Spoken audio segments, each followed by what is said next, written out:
When you focus on losing weight, you get smaller. When you focus on building muscle, you get better. Most people chase the scale. They cut calories, they add cardio, and they try to watch that number drop. But then 6 months later, they're frustrated because they still don't look like they lived, and their metabolism is worse than when they started. Building muscle completely changes the math. It improves how you partition nutrients, how much you can eat, how easily you lose fat, and how good you look at any weight. Today, I'm breaking down why muscle is the primary driver of body recomp, not despite weight, but regardless of it. You'll learn what actually changes your body composition, why weight loss can backfire, and the exact path to follow if you want to transform how you look and feel.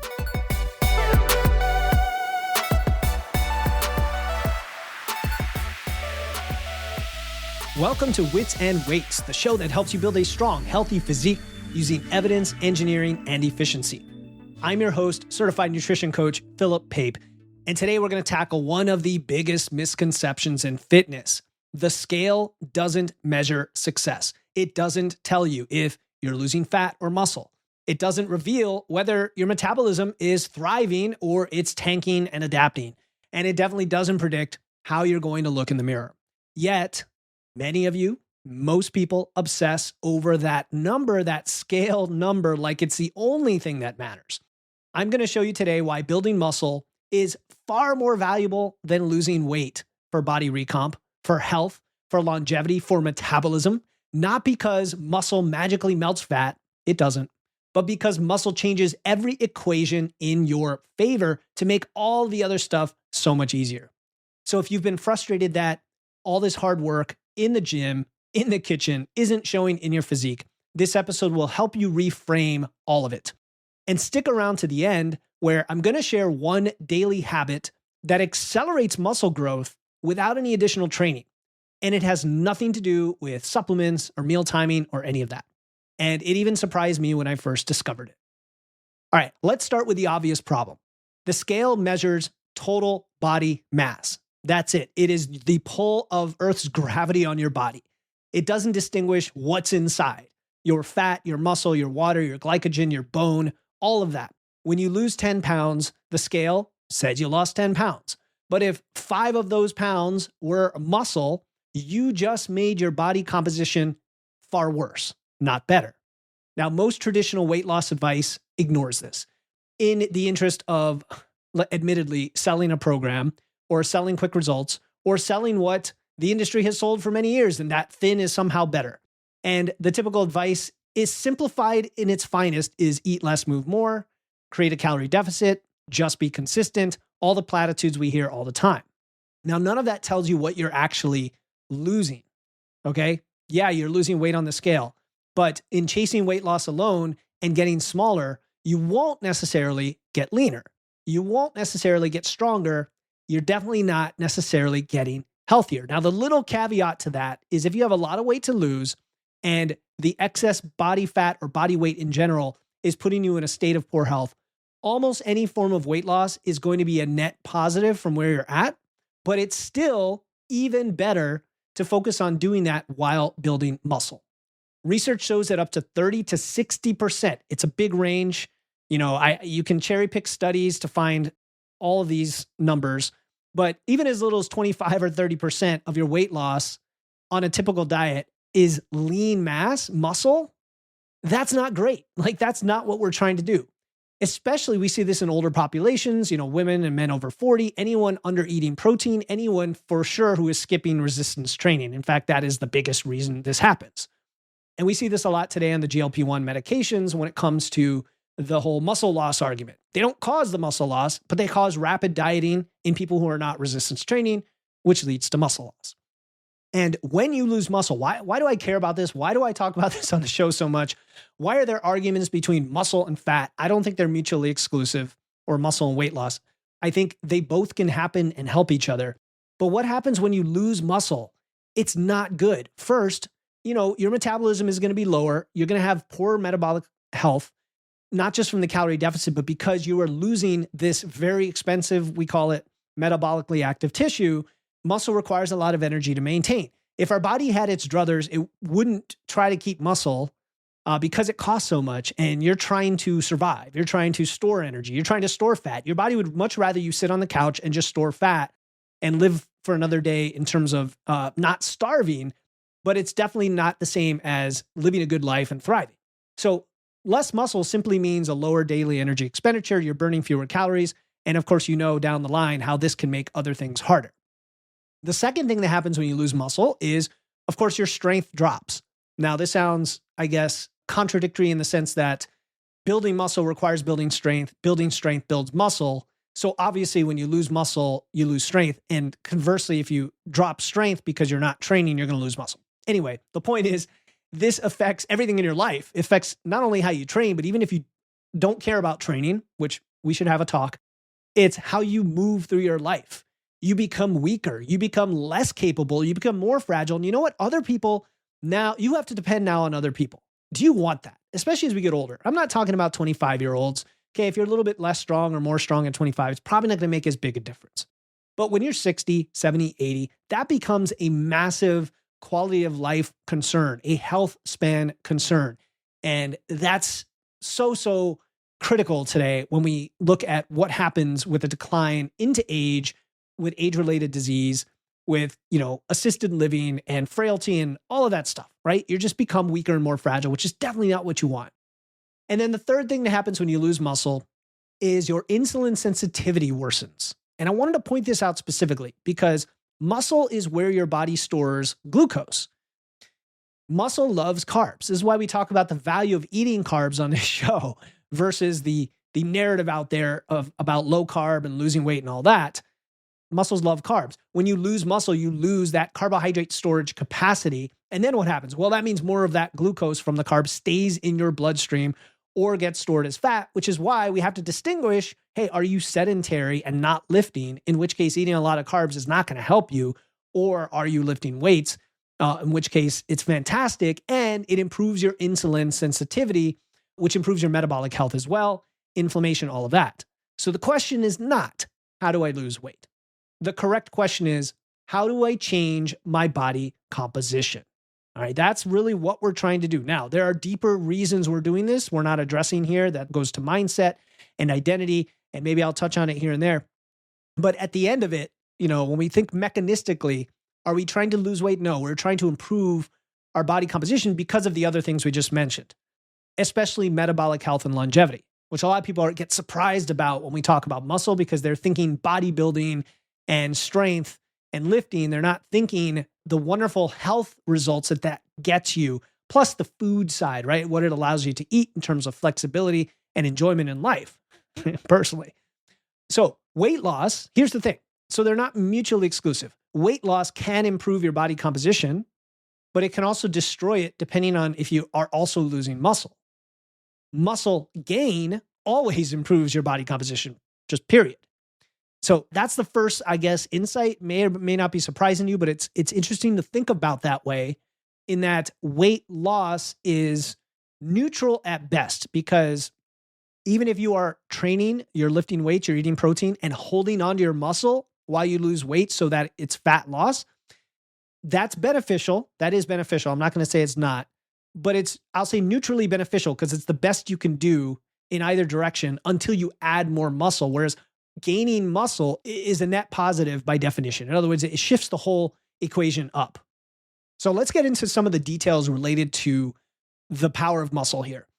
Most people think muscle boosts metabolism. I hear it all the time. I know coaches talk about it on social media. They're like, yeah, you build more muscle and you burn more calories. Now, that's technically true, that muscle tissue burns a little bit more at rest than fat. It burns about 6 to 9 calories per pound per day compared to like 2 for fat. So usually I tell people, okay, assume an extra 5 calories per pound of muscle, upwards of maybe 10 at the most, but let's say 5. So if you add 10 pounds of muscle, you're burning an extra 50 to 100 calories a day. It's not nothing, but it's not the sole reason we do this at all. It's also not the real story, however, because I did an entire episode of this in the past, that you do technically burn a lot more calories when you build more muscle beyond just the resting calorie burn from the tissue. The real metabolic benefit is what muscle does as a cascade into your entire metabolic system. This is what makes it really powerful, why I love it so much.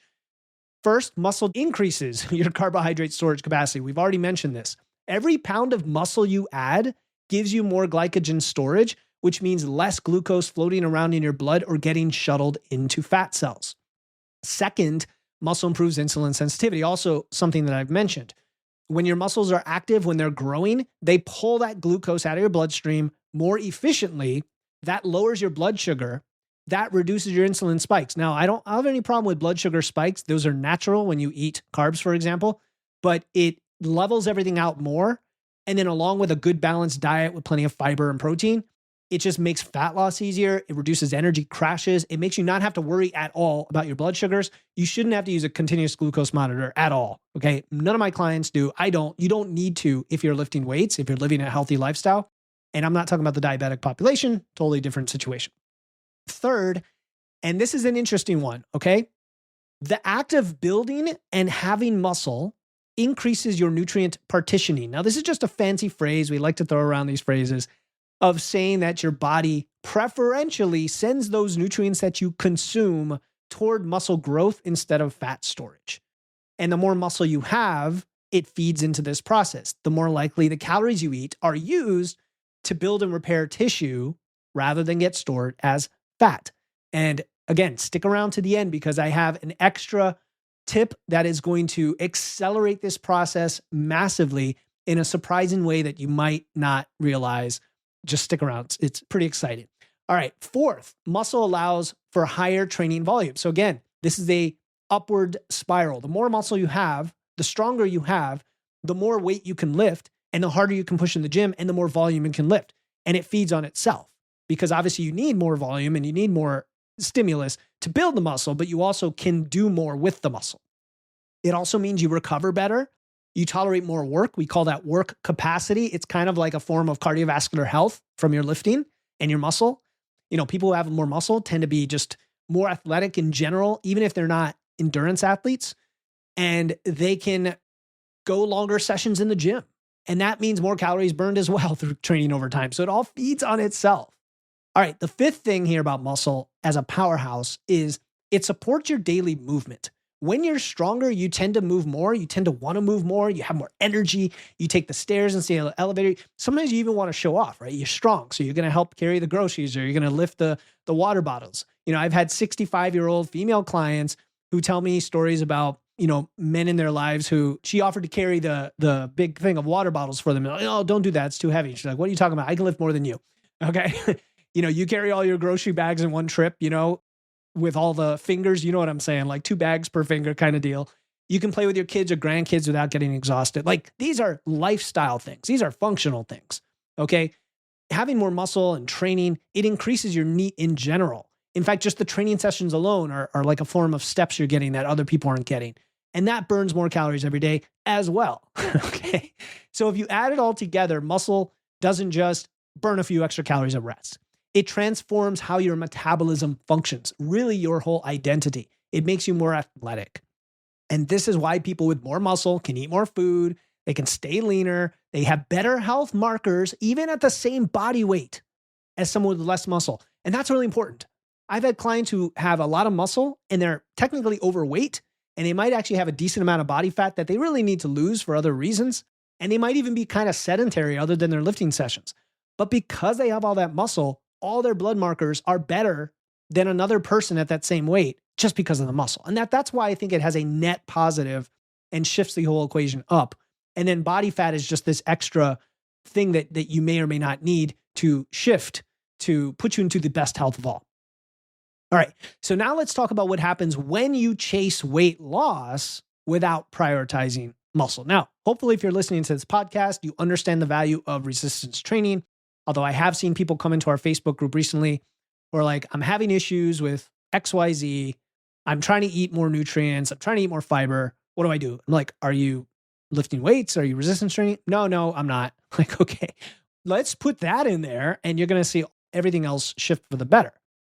If you don't do it, if you don't resistance train it, and sometimes I say lift weights and resistance training as interchangeable, I really mean resistance training, putting mechanical tension or resistance on your skeletal and muscular system But for many people to do that beyond a few weeks and months means getting some sort of weights or machines involved to get the loads needed to keep progressing. Even if you're 80 years old, you're still going to have to get some light dumbbells or something at some point to start progressing.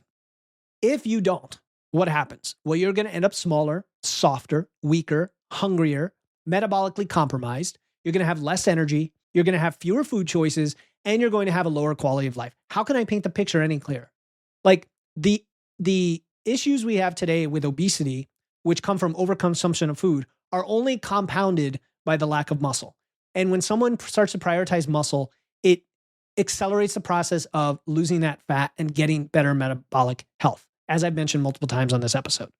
But even just the idea of losing a bunch of weight on GLP-1s and not lifting weights, or just going on an aggressive diet and doing, carnivore or a vegan diet or keto or whatever, low carb, and then you drop a bunch of weight, you drop 20, 30, 40 pounds, but you're not lifting weights, you're going to fall into this skinny fat trap. You may not like the term skinny fat, but you know what I mean. You lose weight, the scale drops, everyone congratulates you. Maybe that's what you're looking for. Maybe you congratulate yourself and you're proud of yourself, and that's great. It's good to be proud of an accomplishment that you worked at. But when you look in the mirror, you don't see what you want. You don't see muscle definition. You see loose skin. You see a soft, flabby midsection. You see flat shoulders. You see weak arms. You feel terrible. You're tired all the time. If this is triggering you, then good, because I want to be there with you in the idea that, we need to kick ourselves in the pants sometimes and take advantage of that self-love we have for ourselves to think about the long term and our metabolic health and our function for the rest of our life. And so these are symptoms that you're not doing that, right? Maybe you're cold, you're irritable, your workouts suck, you can't recover, you're constantly hungry, and you're stuck and feel like you're going to make it worse because if you eat more, you're going to gain fat right away because, your metabolism's kind of suppressed and you don't have muscle and you're not lifting. If you keep dieting though, you're going to keep losing muscle and feel worse, and you're going to have to diet on much lower calories. All right. This is the cycle that I think most people experience with traditional weight loss. Tell me if I'm not correct. Like, I would love somebody to reach out to me and say, no, you know what? I lost a bunch of weight and I didn't lift weights and it improved everything and I'm better for it. Okay. And again, I think there are corner cases where people had a lot of weight to lose and losing the weight improved their health dramatically. I'm not talking to those people. I'm talking about once you've dealt with that and you're kind of in the area most of us float in where, yeah, I have 20 or 30 pounds to lose, maybe 40 pounds to lose. That's where the muscle part of the equation is going to make a huge difference in and of itself. Okay. Now, why does this cycle happen with us? Why does this happen in the world to so many people? I think it's because weight loss encourages the exact behaviors that make fat loss harder later. And that is low calories, sometimes low protein, because you're not thinking about protein. You're just trying to drop food out of your diet. No resistance training, lots of cardio. Okay, that's going to make fat loss harder later for sure. If that's a surprise to you, we can get into why. You create a big energy deficit and your body adapts by lowering your metabolism. It increases your hunger hormones and it's going to start breaking down your muscle for energy. It's got a couple places to grab energy, your fat cells and your muscle. Well, if you're not training, it doesn't need your muscle.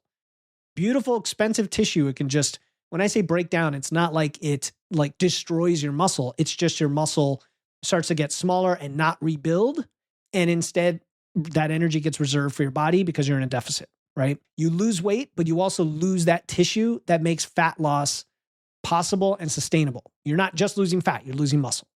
The research on this is clear. I've mentioned before the Biggest Loser study as an example of the extreme, where contestants lost hundreds of pounds through extreme calorie restriction, through tons and tons of exercise. It looked like torture. But because they also lost so much lean mass, their metabolisms tanked hundreds and hundreds of calories. And then years later, most had regained the weight, but their metabolisms were still suppressed because they lost a ton of muscle. All right. And because they had done it for so long. There was another study that found people who diet without resistance training lose significant muscle mass, even in moderate deficits. I often talk about 500 calories as a reasonable deficit below which you're not going to lose muscle, but that assumes you're resistance training. If you're not resistance training, you're still going to lose some muscle mass.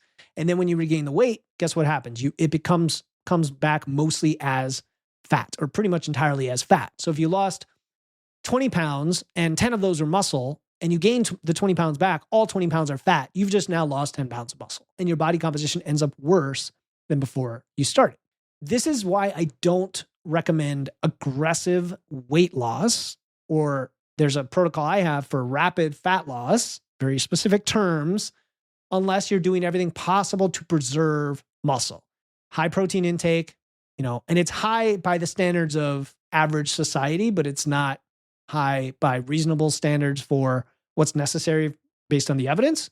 But high protein intake, progressive overload with your resistance training, right? Training with good intensity so that you actually build muscle, plenty of recovery, keeping your deficit moderate.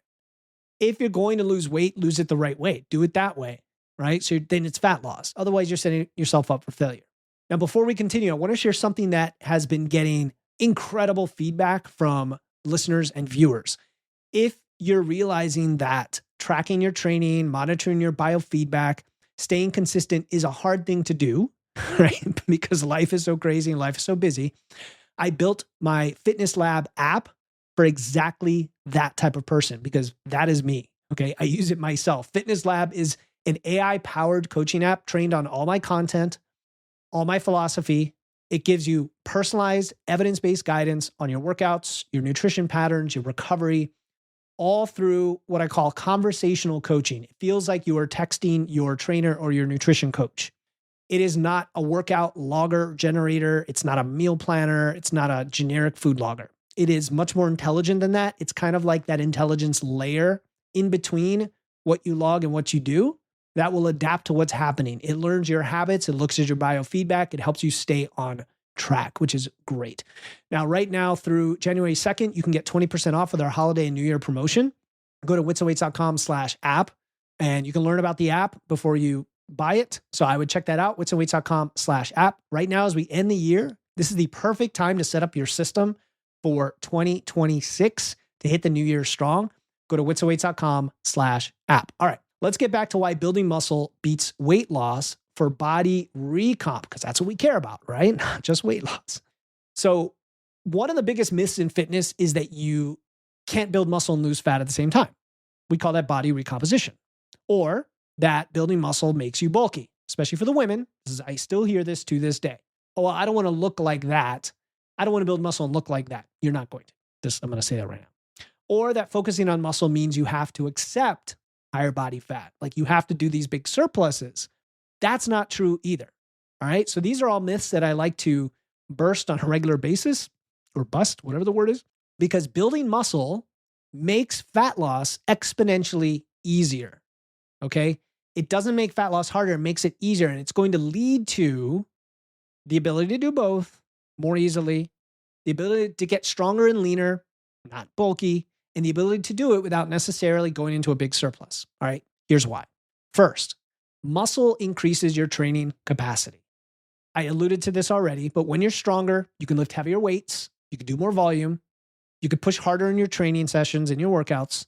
That means more calories burned during training and higher post-exercise energy expenditure, which is a phenomenon that a lot of you may be familiar with from some of the research on high-intensity interval training.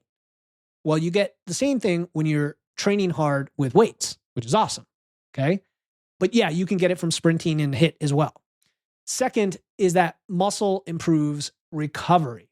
Okay, cool, right? Like the training of the muscle is a stimulus that can create fatigue and you need to recover from it. But as you build more muscle, you have more recoverability. You have better nutrient delivery, faster tissue repair, greater resilience to training stress. In fact, to stress in general, and mental stress, believe it or not. You have a better mindset when it comes to attacking problems in life. You know how to deal with hardship a little better. And this actually improves your sanity just a bit too, right? And offset some of the other stress in our life. And so you can train more frequently without overtraining, the better you get at it. Third is that muscle preserves your metabolism during fat loss, which should be obvious, but a lot of people just don't realize this. Or I shouldn't say it should be obvious. Obviously, you're trying to preserve muscle during fat loss, but people don't realize that when you diet and don't have the muscle, your metabolic rate is probably dropping a little faster, not just from the calorie deficit, but because you're losing lean mass. Whereas when you hold on to the muscle or you've built more muscle, you tend to have a higher metabolic rate during the fat loss phase relative to what it would have been, not to other people, but to your own baseline. And I've seen this in my own life over the last 5 years. Every time I've gone through a bulking cycle and built more muscle, it's been a little bit easier to do a dieting phase. Is this universal? I don't know that that's necessarily true, but on average, that is true. The fourth thing here is that muscle makes it easier to stay consistent. Why is that? Well, when you're strong, when your training is progressing, you feel great. You have energy. You want to keep going. You're getting PRs. These are mentally, intrinsically rewarding. Intrinsic motivation is so far more powerful than anything else, than willpower, discipline, whatever. The word discipline maybe is the outcome of having this kind of motivation, but it's definitely different than willpower. You don't need it. You just need to get progress from your actions, and that will motivate you. Fifth, muscle allows you to eat more food. Come on, we love this. I should have led with this one, guys. Because of the metabolic benefits we discussed earlier, better insulin sensitivity, higher nutrient partitioning, greater training capacity. You can maintain or lose fat generally on higher calories when you have more muscle. You eat more carbs. You just eat more food in general and more of the types of food you want to eat. Very flexible diet. So if I gave you a concrete example with numbers, you have two people and they both weigh 150 pounds. Person A has 100 pounds of lean mass and person B has 120 pounds of lean mass. So person B has gained 20 more pounds of muscle through their training.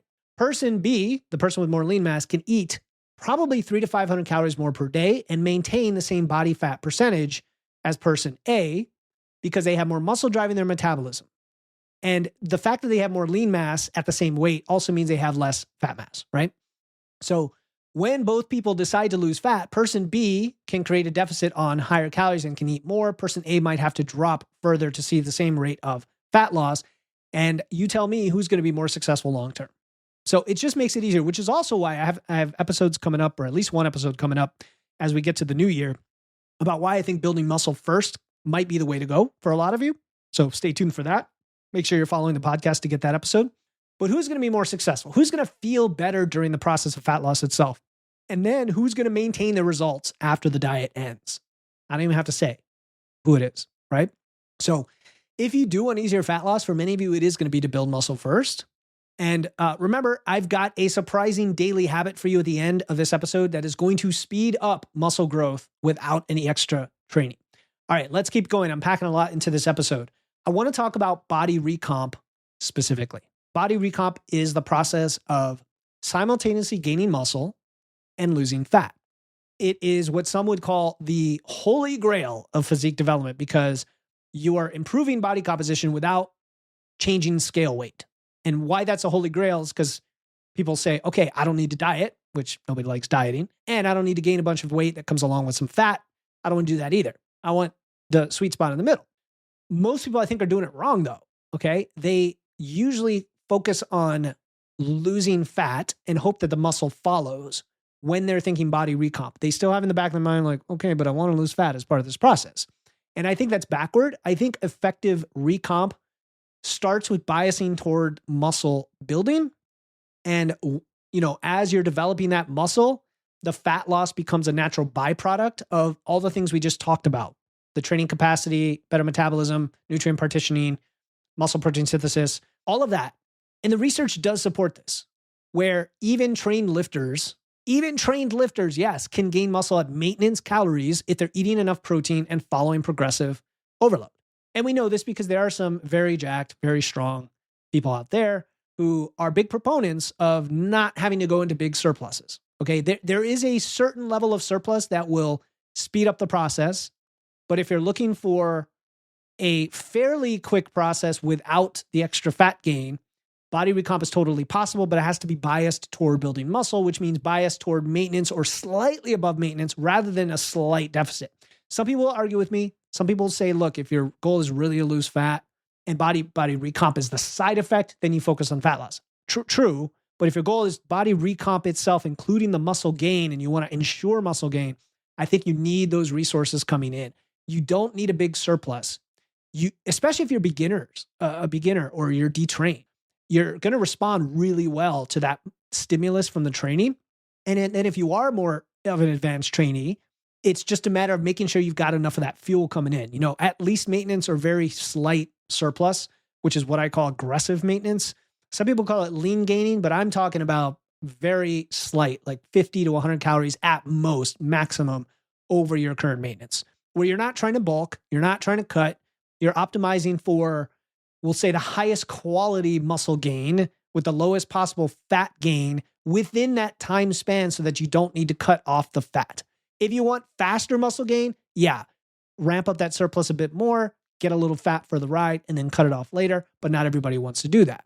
So the key variables with all of this, kind of to tie it in a bow, are going to be that high protein intake, 0.7 to 1 grams per pound of body weight, progressive resistance training, right? Focused on the big compound movements and progressing in weight, reps, and or sets over time. Adequate recovery, sleep, stress management, deloads if you need them, listening to your body and your fatigue. Calorie intake that is at or slightly above maintenance, enough to fuel training and recovery, but not so much that you are going to have excess fat gain. And that is going to be the sweet spot for body composition, even when the scale doesn't move. And maybe the scale drifts up slightly, but it's going to be so slow it shouldn't matter. And it's probably coming because you're gaining muscle. What you should see is that you lose inches around your waist. Your clothes fit better. You see muscle definition.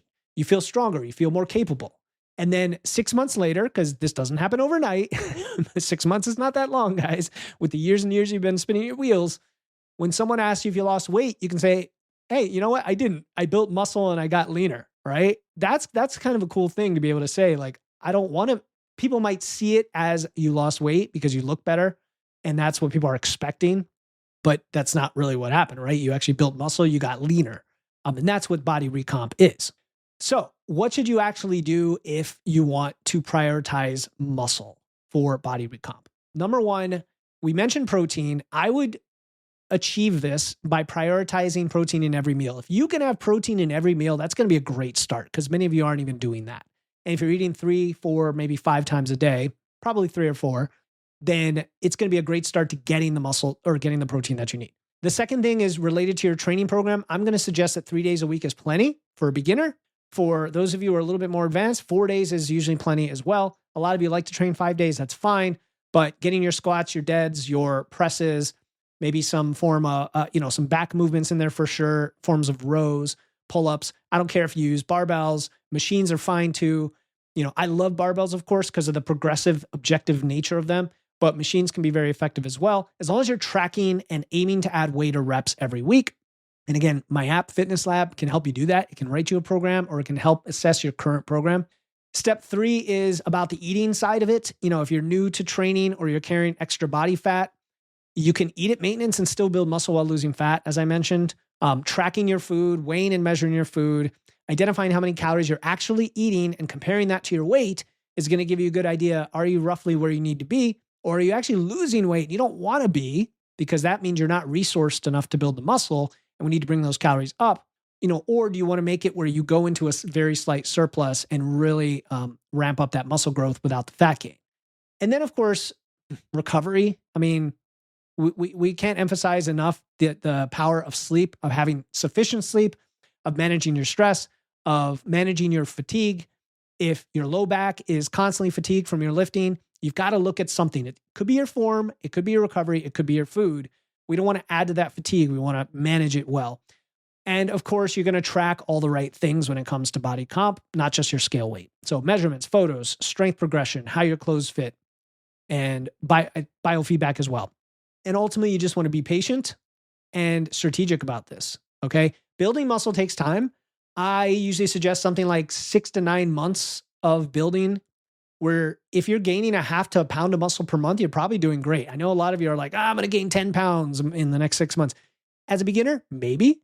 Over a year, 6 to 12 pounds of muscle is totally reasonable. Men and women, obviously men can probably gain more absolute quantities of muscle because of their weight, but men and women can gain muscle at the same rate, percentage-wise. Just keep that in mind. So if you're a larger woman, I don't mean large like big or heavy, I just mean scale weight-wise, let's say you're a 160-pound woman versus a 120-pound woman, you're going to gain the same rate of muscle as a 160-pound man. That's my point.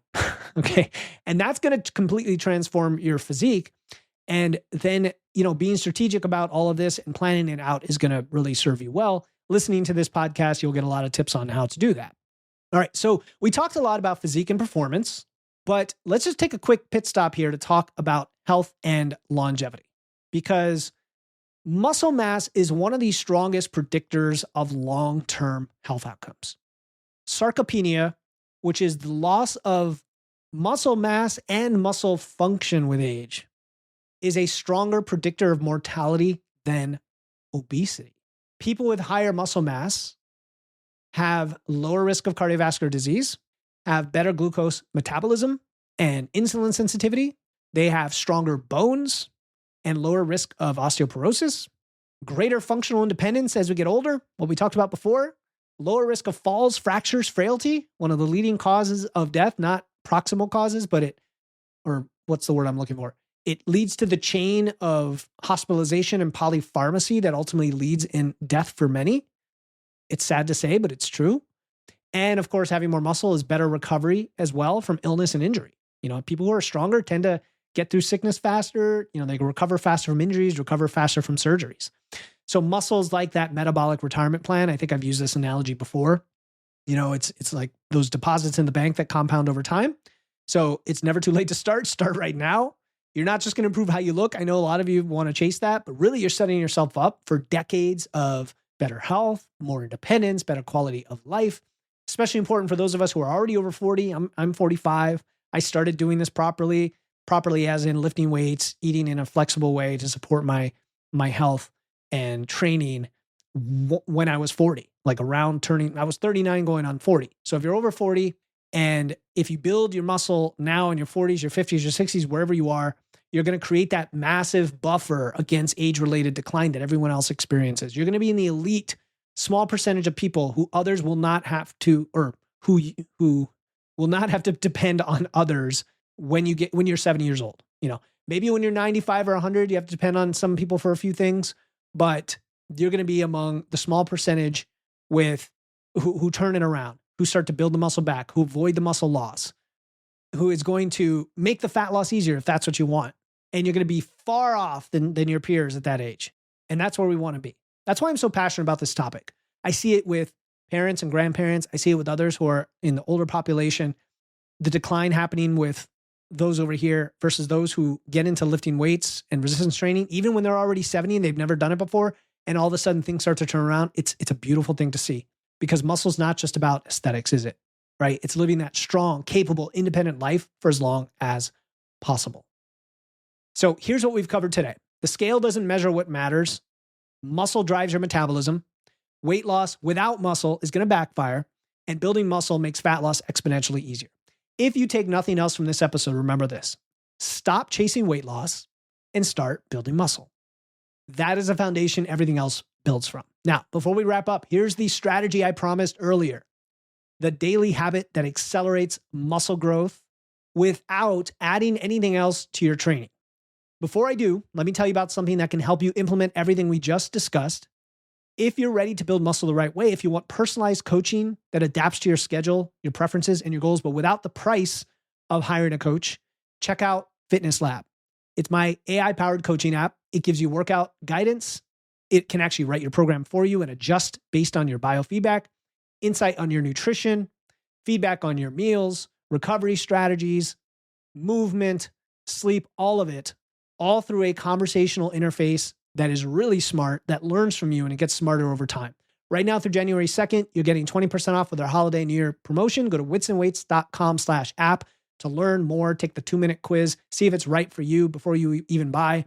Go to witsandweights.com/app. All right, here is that muscle building accelerator I promised. Want to know one of the fastest ways to speed up muscle growth? Add 30 minutes of walking per day. Walking doesn't build muscle directly, obviously, but it enhances recovery, which is where muscle growth happens. Daily walking increases blood flow to your muscles. It clears metabolic waste products. It reduces your cortisol levels. It improves sleep quality. All of these factors amplify your body's response to training. Studies show that people who walk 8,000 to 10,000 steps a day build muscle faster than those who don't, even with identical training programs. The best part is that walking does not interfere with recovery the way that some higher intense forms of cardio do. It is low impact, it's low stress, and it actually speeds up the repair process. So my recommendation is to add a 30-minute walk after lunch or dinner. It will aid you in your digestion. It's going to lower your cortisol. It's going to improve your blood sugars. It's going to improve your sleep onset if done after dinner, and it will set you up for better recovery overnight. So I started walking a lot more back in 2021 after I had back surgery, and I noticed how much it helped with my strength training and my recovery and my overall movement. It also made fat loss easier and eating easier because it increased my expenditure without changing anything else. It helped my joints feel better. It helped my sleep. And of course, it improved body composition. So if you're training really hard, but not recovering as well as you'd like, and your steps aren't up there, you're not taking those daily walks, add the daily walk. If you're already walking a lot, the other hack I have for you is to stand up and walk around for 2 minutes every 30 minutes during the day. These are the simplest interventions that actually work without adding anything more to your training. All right, until next time, keep using your wits, lifting those weights, and remember the scale doesn't measure transformation, but muscle does. This is Philip Pape, and I'll talk to you next time here on Wits and Weights.